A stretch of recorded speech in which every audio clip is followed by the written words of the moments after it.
we heard this really loud sound, like a bomb has exploded or something.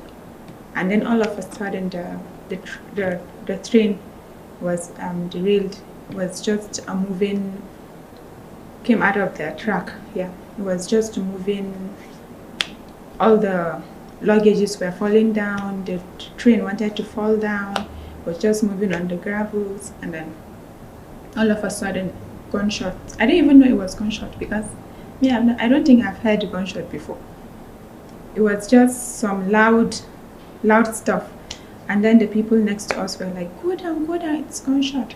So my friend here, Abida, she actually pushed me down. She pushed me down. We now went down and then covered our head, and we didn't really come up. And all of a sudden, there was this guy, he was running. He didn't really know where to hide because everyone was just confused on what to do. So the bullets kept coming, so he lied down beside me on the floor. I think it was his way of taking cover because he was like flat down. But then one of the bullets hit him. Yeah, it hit him. And all of a sudden, one of the people on the coach, he started shouting, why haven't you switched off the light? Why haven't you switched off the light? They have advantage over us. They are seeing us and we are not seeing them. He's referring to the bandits. So I don't know. I think he went and asked them to turn the light, or he did it himself. I really can't remember, but we were in total darkness. The light went off. So that guy that was shot beside me, he was seeing what was happening because he was in the center. So he was seeing the other coach, the other doorway, and he was also turning to see the other doorway. So all of a sudden he started running, like he picked himself up and he started running with all the blood and everything. So we followed him. And we were like, if this guy is running for his life, what are we still doing here? So we followed him. We crawled over some luggages. We thought we were actually marching on other people to move to the next coach. We didn't even realize we were marching on dead bodies. So we went to the next coach. Now we found a place on one of the seats. Like, we didn't really. Where are you crawling to? Inside the coach? Or? Inside the train. We didn't go out. We just said, okay, we know normally if there is an attack and they want to carry people, their first place they will go is definitely the VIP, because that's where they will think they will have rich people or something. So we wanted to go back to economy. That's why we were crawling and moving to the next coaches.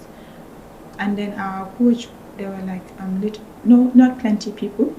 So we just thought if anything is going to happen, we're not plenty. So we needed to go back to where there is a lot of people so that we can at least take cover and be in with people. So that's why we left. Even where we went to the other coach, they were still shooting. Like a lot of people in the other coach were hit. So it was just a miracle that we are still alive. Later on, when we came back to take our bags, we realized that they even searched the bags and everything. Like, we were under the seats for over 2 hours.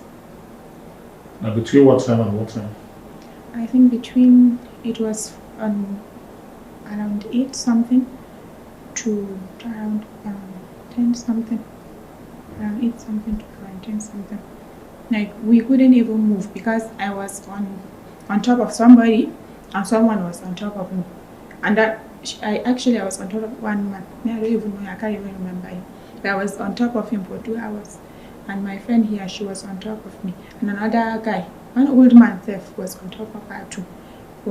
Like, we stayed there. We weren't even moving. We just stayed there for hours. It was only when they said, okay, the soldiers are here for rescue. We didn't even want to come out because we thought it might be fake soldiers. But we still remained there until we were sure that it was actually real soldiers. They started carrying people that were hit to give them like emergency treatment and stuff. So that's when we came out. When we were down there, like you hear people screaming, bullet has hit me, bullet in my stomach, bullet on my leg. Like, people were literally screaming. It was terrible because we couldn't help them. The bullets were just coming. They were just hitting everybody. It was just random. Just random. When we went back, after everything was sorted, the rescue team came, and then we were about to leave to enter the bush. So the soldiers were telling us that if we have any valuables like ID cards and stuff, we need to carry them because we might not see our belongings again. So we told them that our bags are in the first coach that we left. He now escorted us back there to carry the bags. When we went there,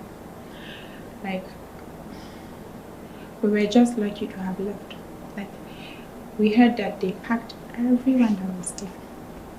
It's either you are dead or they have taken you away. Even our bags that we left there, they have searched and carried all the money. Carried everything. It was terrible. We could hear them, their voices. They would just be shouting. Shouting like what? Screaming, Allahu Akbar. Like they were doing something good. So I feel it's, I don't know how they think.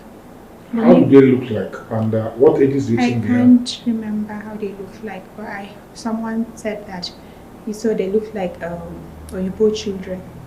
So they were like fair and they were not more than 19. So I didn't really see them. I thought what the people we were seeing were actual soldiers or police running around trying to stop them from coming in. We didn't really realize it was the bandits that were roaming around. It was more than 3 hours. Like these people had the time to search through our bags. They had that time. They had time to pack so many people. They had time. Like we were under the seat for over 2 hours. And when the rescue team came, they directed us. So there was this 2 hills. Our coach was in between those two rocks, more like mountains, small mountains. So they helped us up on top of the mountains, and then we started walking. We walked for over 1 hour inside the bush before we now came to the main road, and we stayed on that road for over an hour before buses now came and took us back to Kaduna. But it's a little bit far from Kaduna, so I can understand maybe the buses were still on their way. Because we walked really long and then we stayed on the street for over an hour before they now came. But then we were working with the securities. They were all over. They were even helping people. They really did try. You can't tell me that you don't know how to do it. We do. So if they are willing to do it, they will do it. They just prioritize what they think is a priority. They just prioritize what they think is a priority. Like seriously, the airport was hit. The train that was leaving for Abuja on that same night was shot at. And then they let another train came from Abuja to Kaduna without extra reinforcement, without a standby rescue team or whatever. Like seriously? And then the following morning, the same people were operating at Kaduna and Abuja Expressway for 4 good hours. And you're telling me that whatever. So they just prioritize what is important to them. And it's obviously not people's lives. It's obviously not people's lives. Because if our lives were a priority, like they could have come in time. They could have come in time. They could have put in extra reinforcement on those trains. We are on our own. It's only God that is protecting us. After what I went through, I told you the person next to me was shot, right? Just this morning, when we were checking our handbag, we saw a hole inside. So a bullet actually went through the handbag. So it was only God that protected us. What do you call it? The highway. Like, they have taken hundreds and hundreds of people. Even the airport now is not safe. So everywhere we are, in this country, we are not safe.